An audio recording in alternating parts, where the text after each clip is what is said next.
Mtazamaji wa Digital News Tanzania, leo tuko hapa katika kata ya Utalingolo. Tumeongozana na mwenyekiti wa halmashauri ya mji wa Njombe na diwani wa kata hii Mheshimiwa Erasto Mpete. Tuko hapa hii leo kwa ajili ya kushiriki misa takatifu ya kipaimara kwa watoto 27 ambao hii leo wameweza kuvuka daraja takatifu. Tuko hapa na aliendesha misa hii ni askofu wa jimbo Katoliki jimbo la Njombe Eusebius Kyando, na mwenyekiti wa halmashauri ameshiriki ibada hii. Hivyo tutamsikiliza hapa Askofu Eusebio Kyando akitoa ujumbe wa siku hii kwa waamini wa kanisa Katoliki hapa katika kata ya Utalingolo. Lakini pia tumefanya mazungumzo hapa na mwenyekiti wa halmashauri ya mji wa Njombe Erasto Mpete. Yeye pia tutamsikiliza hapa akizungumza ule ujumbe ambao umetolewa na baba askofu, ikiwemo kuhakikisha maadili mema kwa watoto, lakini pia kuhakikisha kwamba wanaendelea kuamini imani halisi ya kanisa Katoliki. Mimi ni Ibrahim Godfrey Mlele, hii ni Digital News Tanzania. Karibu sana. Na leo tunao watoto wetu watakaopokea sakramenti ya kipaimara. Ni katika hatua za kanisa kulea, kuunda wafuasi wa Kristo. Tunaanza na ubatizo, tunawabatiza watoto wetu, lakini baadaye watoto hawa tunawaimarisha kwa sakramenti ya kipaimara ili wawe imara zaidi katika imani yao, na si tu kama wanafunzi wa Yesu wa Kristo, lakini wa Kristo ambao sasa wanakuwa wanaweza kuwa watendaji katika maisha. Najua bado ni wadogo, lakini tunaona sasa wameanza na wajibu. Leo wametuongoza katika misa hii kwa nyimbo na wameimba vizuri, wamesoma masomo vizuri.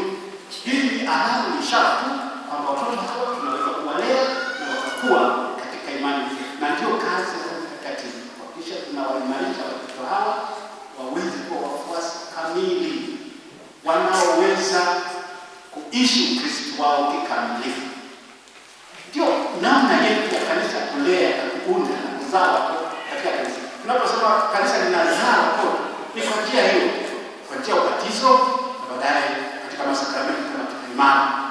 Na baada ya kipaimara wataendelea katika maisha yao, hatujui kila mmoja, mwingine watapata upadre, hatujui, wengine watakuwa watawa, hatujui, wengine watakuja kuwa maaskofu, hatujui, wengine watakuwa watu wa ndoa, hatujui, lakini wamelelewa katika muundo wa kanisa. Ndio kazi yetu.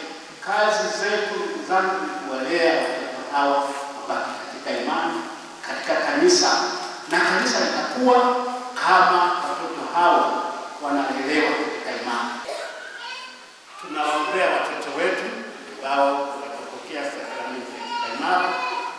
Nimeongea nao vizuri sana nilipofika, nimewauliza maswali wote. Watoto hao wamefundishwa vizuri na wameelewa vizuri. Maswali yote wamejibu vizuri. Na mengine maswali moja yafundishwa nikawauliza wakajibu vizuri, kwa wapigeni.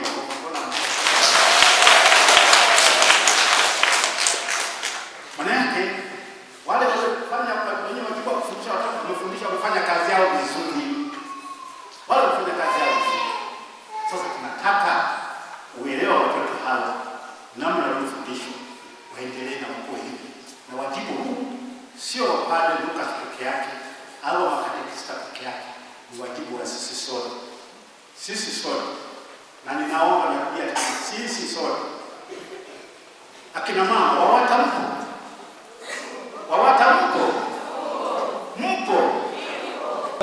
Kwa jina naitwa Erasto Mpete, diwani wa kata ya Utalingolo na mwenyekiti wa halmashauri ya mji wa Njombe.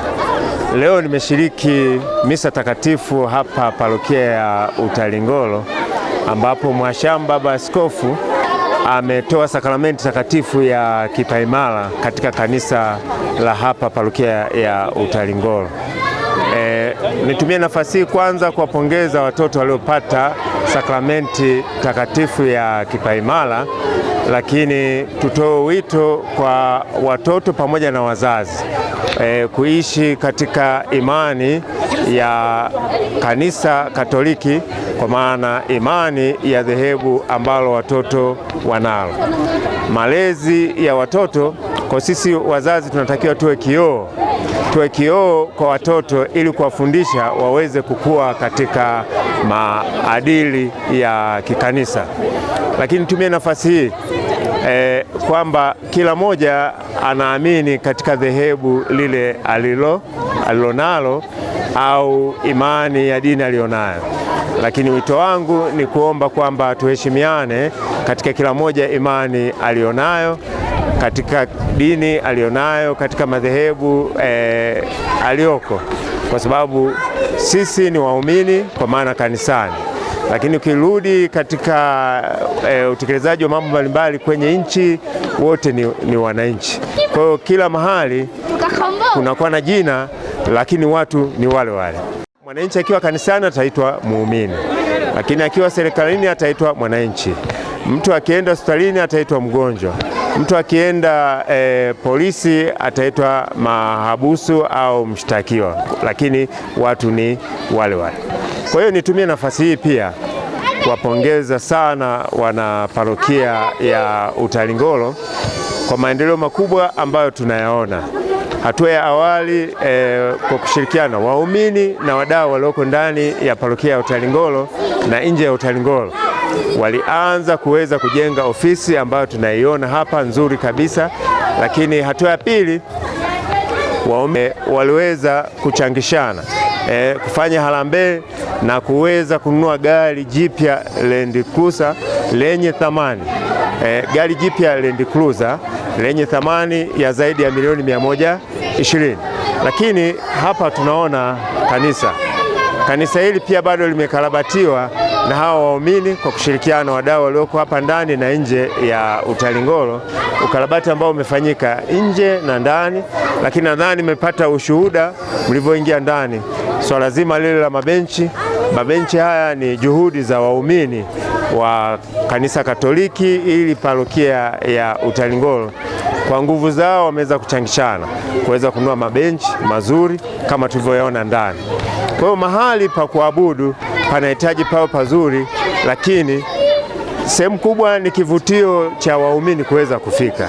Lakini pamoja na hayo, tunapongeza jitihada mbalimbali ambazo zinaendelea kufanyika kwa parokia hii na waumini wa kanisa hili. Kwa hiyo wito wangu ni waombe waumini wote bila kujali madhehebu, tuwafanye watoto waweze kuishi katika imani ya madhehebu wazazi ambayo wanayo. Ninaamini mtoto anavyolelewa vizuri kwa imani ya kanisani, kwa imani ya msikitini, ndivyo atakavyokuwa na maadili mema kwenye utendaji wa kazi hata serikalini. Na hawa watoto wakilelewa vizuri ndio tunawaandaa viongozi wazuri, na kiongozi yoyote yule mwenye hofu ya Mungu ni lazima atafanya kazi vizuri. Kwa mimi kama muumini wa parokia ya Utalingolo, lakini kwa upande mwingine nikiwa kama kiongozi diwani wa kata hii ya Utalingolo na mwenyekiti wa halmashauri ya mji wa Njombe, nitumie nafasi hii kumpongeza sana Mhashamu Baba Askofu Eusebio Kyando kwa jukumu hili alilolifanya kuja kutoa sakramenti takatifu hapa Utalingolo. Lakini niahidi kama mwenyekiti wa halmashauri ya mji wa Njombe, tutaendelea kutoa mashirikiano mazuri kati ya kanisa na madhehebu mengine yote na dini nyingine, kwa maana ya Kristo, Waislamu, lakini kwa maana madhehebu mbalimbali, lakini kwa maana Jimbo Katoliki la Njombe chini ya Mhashamu Baba Askofu, tutaendelea kutoa ushirikiano mzuri katika maana ya kuhakikisha miundombinu mbalimbali maeneo yanayohusiana na makanisa na kwa ajili ya kwenda kutoa huduma kwa Wakristo, kwa sababu hao ndio wananchi, basi tutaendelea kuyaboresha vizuri zaidi.